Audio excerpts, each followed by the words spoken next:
Good morning all of you. Online class में आप सभी का स्वागत है। पिछले लेक्चर में हमने बड़े घर की बेटी का भावार्थ और कथानक देखा था। अब हम उसके प्रश्नों के उत्तर हल करेंगे। ठीक है, तो इसमें कोटेशन नंबर 2 से स्टार्ट है। इस नेत्र प्रिय गुणों को बीए इन्हीं वो अक्षरों पर न्यौछावर कर दिया था। इन दो अक्षरों ने उनके शरीर को निर्बल और चेहरे को कांतिहीन बना दिया था। इसमें क नंबर का क्वेश्चन है, उपर्युक्त पंक्तियों में किस व्यक्ति विशेष का उल्लेख किया गया है, उनका परिचय दीजिए। आंसर है, उपर्युक्त कथन श्रीकंठ सिंह के बारे में है। श्रीकंठ सिंह बेनी माधव सिंह का बड़ा पुत्र है।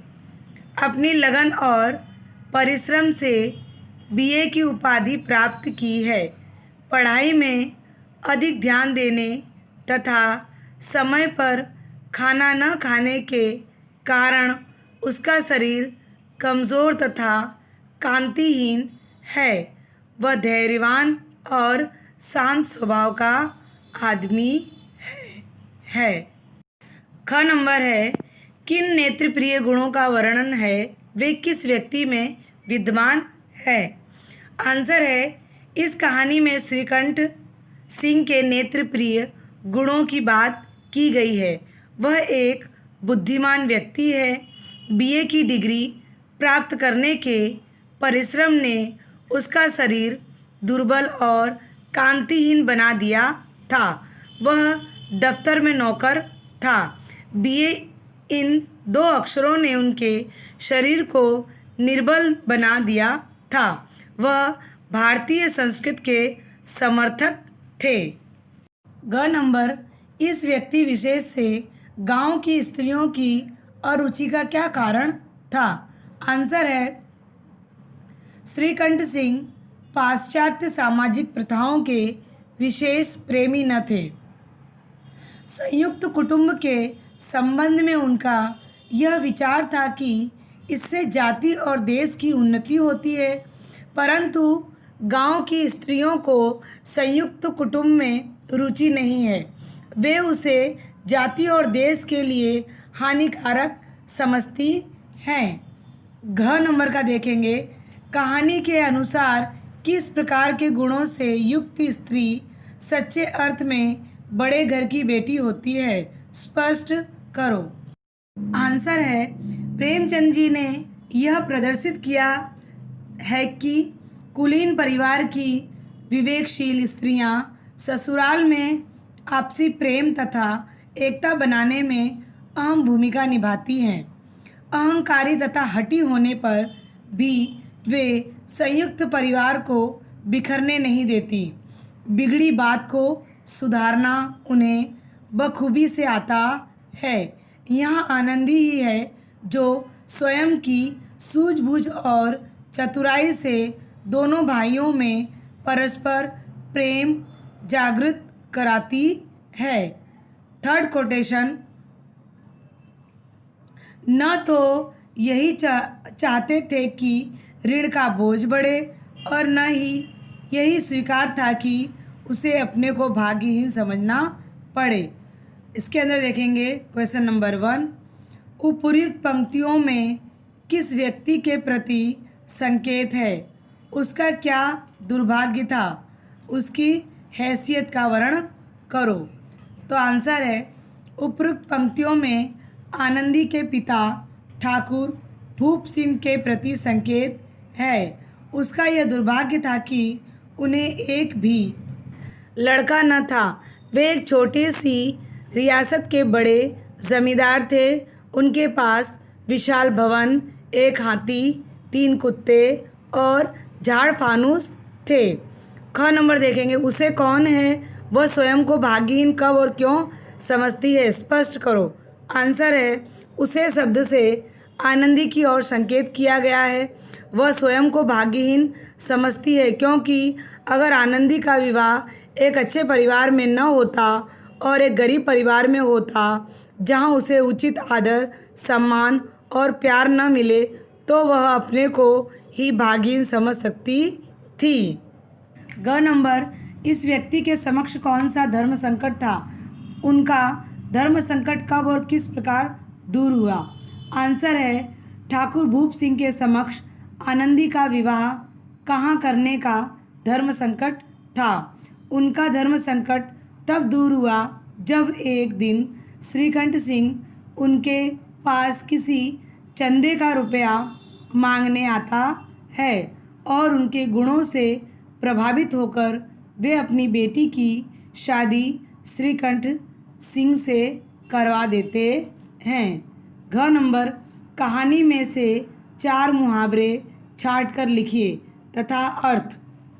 तो पहला है, अपनी खिचड़ी अलग पकाना, उसका अर्थ है अलग रहना।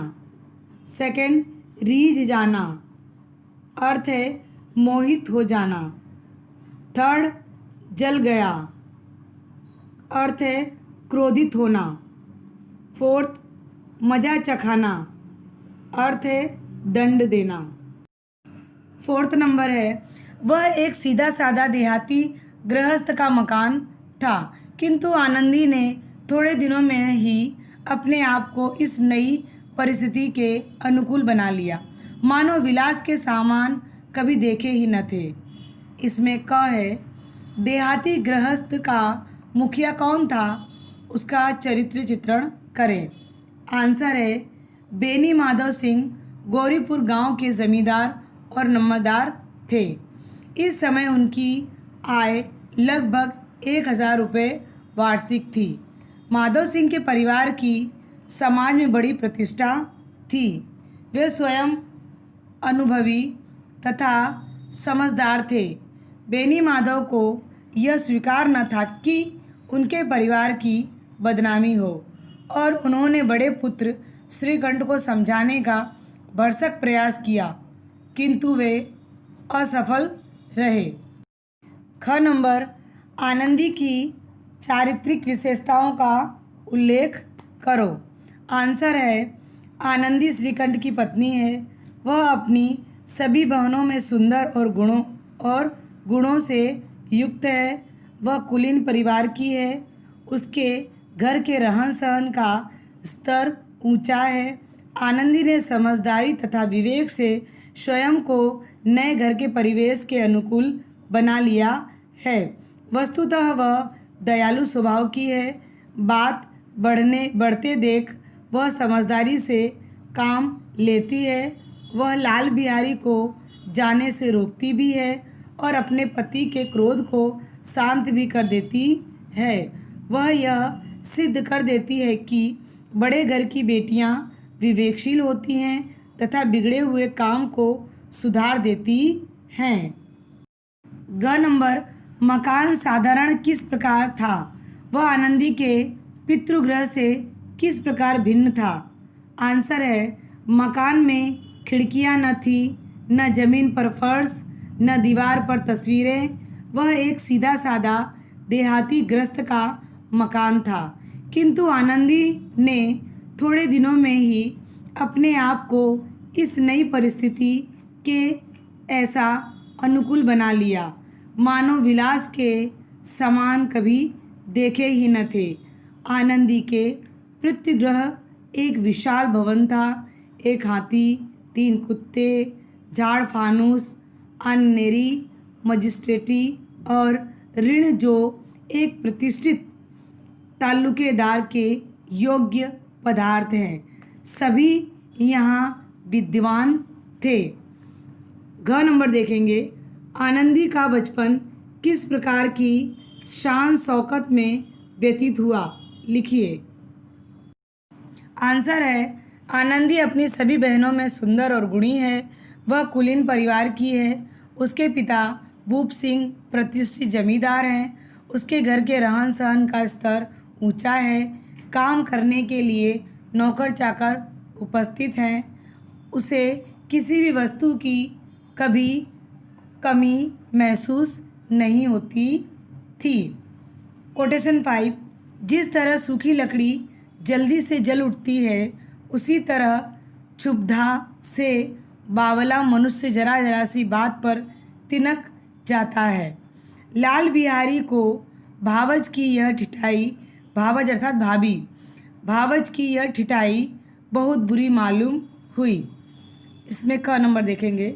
लाल बिहारी कौन था, उसका चरित्र चित्रण करो। उसके क्रोधित होने का क्या मुख्य कारण था? तो आंसर है लाल बिहारी सिंह बैनी माधव का छोटा पुत्र है। वह स्वस्थ और आकर्षक व्यक्तित्व वाला है। उसका भरा हुआ चेहरा और चौड़ी छाती है। खाने पीने का शौकीन है। भैंस का 2 सेर ताज़ा दूध एक ही समय में पी जाता है। खेल कूद जैसे कुश्ती आदि में रुचि रखता है। बड़े भाई के प्रति उसके मन में विशेष आदर के भाव हैं। उसके क्रोधित होने का मुख्य कारण यह था कि आनंदी ने दाल में घी नहीं डाला था, क्योंकि आनंदी से सब घी मांस में पड़ गया था। ख नंबर देखेंगे। भावज ने क्या ठिठाई की थी? लाल बिहारी ने उसका क्या प्रत्युत्तर दिया? आंसर है भावज ने यह धृष्टता की थी जब लाल बिहारी ने आनंदी के पिता के घर के विषय में अपशब्द कहे कि जैसे वहाँ घी की नदियाँ बहती हों। आनंदी को भी क्रोध आया और कह उठी कि इतना घी तो उसके यहाँ नौकर चाकर खा लेते हैं।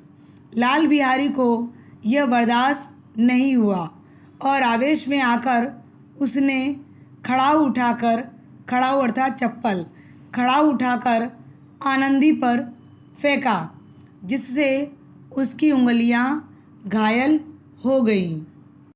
ग नंबर। आनंदी को लाल बिहारी का कौन सा कथन चुभ गया? इसका क्या कारण था? आंसर है आनंदी को लाल बिहारी का यह कथन चुभ गया कि मानो मैके में घी की नदियाँ बहती हों। इसका यह कारण था कि आनंदी ने सारा घी मांस को पकाने में डाल दिया था और दाल में डालने के लिए कुछ शेष बचा न था। घ नंबर। कलह के उग्र रूप धारण करने पर लाल बिहारी ने क्या किया? उसका यह दुष्परिणाम हुआ।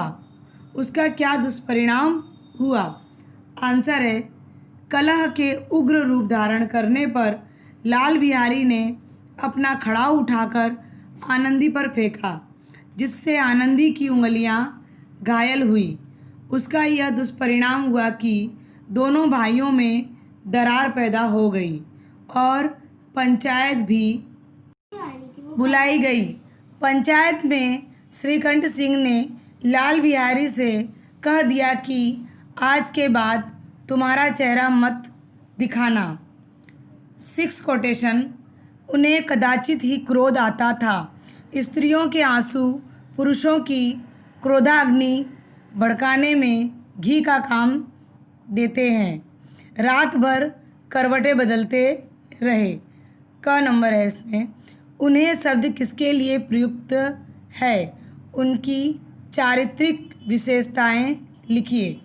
तो उन्हें शब्द श्रीकंठ के लिए है और बाकी का इसके अंदर सेमेस 2 के क में दिया गया है, उसमें से देखकर लिख लेना।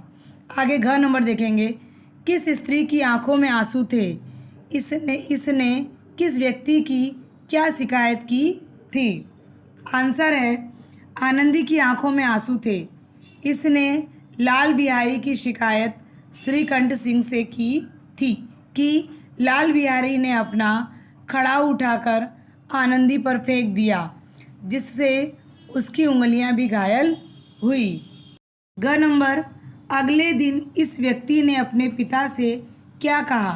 दूसरों को उपदेश देना सरल है, कहानी के आधार पर स्पष्ट करो। आंसर है अगले दिन इस व्यक्ति ने अपने पिता से यह कहा कि दादा, अब इस घर में मेरा निर्वाह न होगा।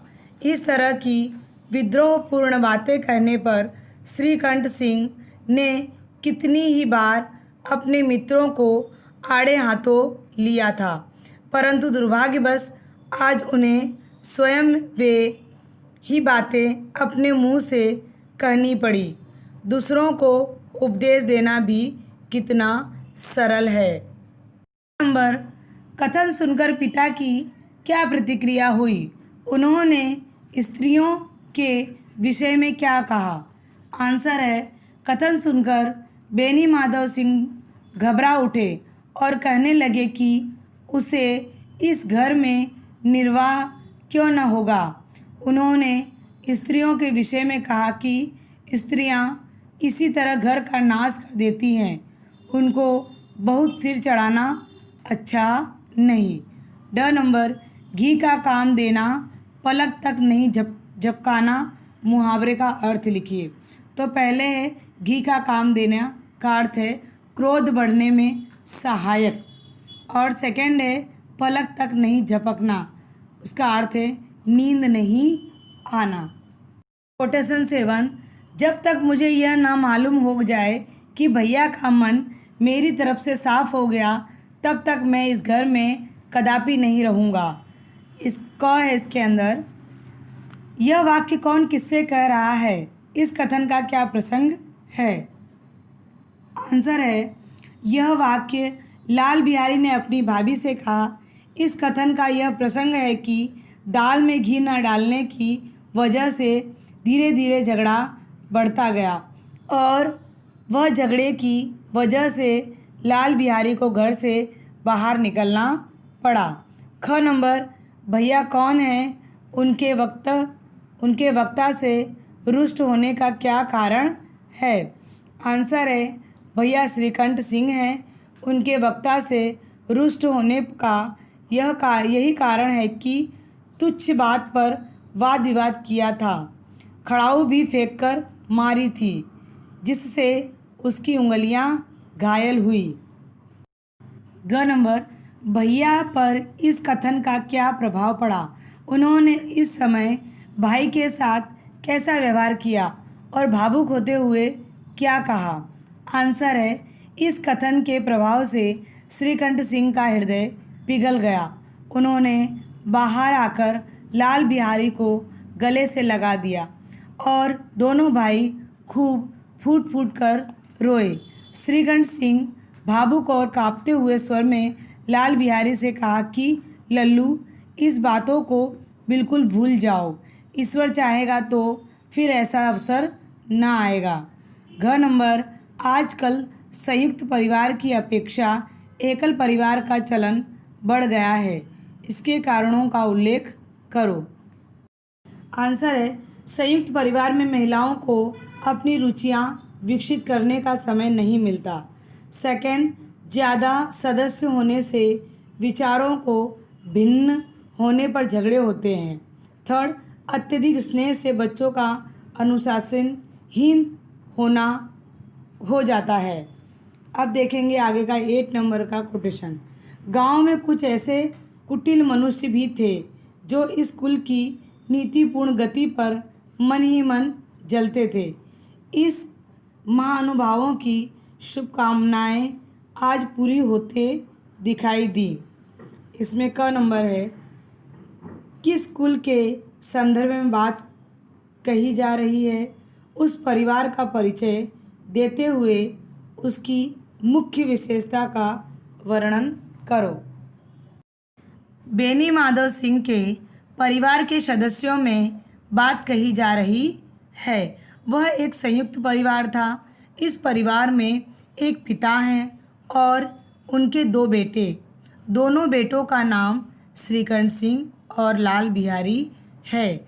श्रीकंठ सिंह की पत्नी भी है जिसका नाम आनंदी है। संयुक्त परिवार की विशेषता यही है कि आर्थिक स्थिति सुदृढ़ होने पर भी एक दूसरे के सहयोग मिलने से समस्या का हल आसानी से निकाला जा सकता है। ख नंबर, ग्रामवासी आज प्रसन्न क्यों थे? वे किस किस बहाने से घर में आए हुए थे? उनके आगमन का मुख्य उद्देश्य क्या था? आंसर है, ग्रामवासी आज प्रसन्न इसलिए थे क्योंकि उनकी बेनी माधव सिंह के परिवार के प्रति शुभकामनाएं पूरी होते दिखाई दे रही थीं। वे लोग इस परिवार से जलते थे। कोई हुक्का पीने पीने या फिर लगान की रसीद दिखाने के बहाने आकर बैठ गए थे। उनके आगमन का मुख्य उद्देश्य दोनों पक्षों की मधुर वाणियाँ सुनना था। ग नंबर, बेनी माधव ग्रामवासियों की किस भावनाओं को भाप गए? उन्होंने क्या निश्चय किया? आंसर है, बेनी माधव ग्रामवासियों की दोनों पक्षों की मधुर वाणियाँ सुनने की उत्सुकता को शीघ्र ही भाप गए। उन्होंने यह निश्चय किया कि चाहे कुछ भी हो जाए, वे उन द्वेषियों को ताली बजाने का अवसर नहीं देंगे। घ नंबर, कहानी के आधार पर समाज में नारी की स्थिति से अवगत कराइए। बेनी माधव तथा लाल बिहारी के चरित्र के आधार पर उत्तर स्पष्ट करें। आंसर है, इस समाज में नारी को पिछड़ा हुआ माना जाता है, मानो उनमें कुछ भी कार्य करने की शक्ति और क्षमता न हो। उन्हें संयुक्त परिवार में बुजुर्गों द्वारा दो चार बातें भी सुननी पड़ती हैं और अपमान भी सहना पड़ता है, मानो वह कोई कठपुतलियाँ हो। सेकंड, इस कहानी में आनंदी एक स्त्री की भूमिका को निभा रही है। उसे लाल बिहारी द्वारा किया हुआ अपमान भी सहना पड़ता है। फिर भी वह ससुराल में आपसी प्रेम तथा एकता बनाने में अहम भूमिका निभाती है। वे संयुक्त परिवार को बिखरने नहीं देती है। इस प्रकार से हमारा यहाँ लेसन बड़े घर की बेटी के क्वेश्चन आंसर समाप्त होते हैं। हमने जो आपको ये लेसन की जो शब्द प्रश्नोत्तर की जो आपको पिक भेज रहे हैं, उसमें ये पुरानी बुक हो गई इसलिए इतना क्लियर फ़ोटो नहीं आ रहे हैं, इसीलिए मैं कह रही हूँ वो हिसाब से आप लिख लेना। अगर आपको राइटिंग समझ में आती है तो कोई प्रॉब्लम नहीं आती है तो मेरी वॉइस के अनुसार आप क्वेश्चन के आंसर लिख लेना। समझ में आ गया बेटा? चलिए, इसी के साथ यहाँ हमारा प्रश्नोत्तर का सिलसिला समाप्त होता है। अस्तु, धन्यवाद।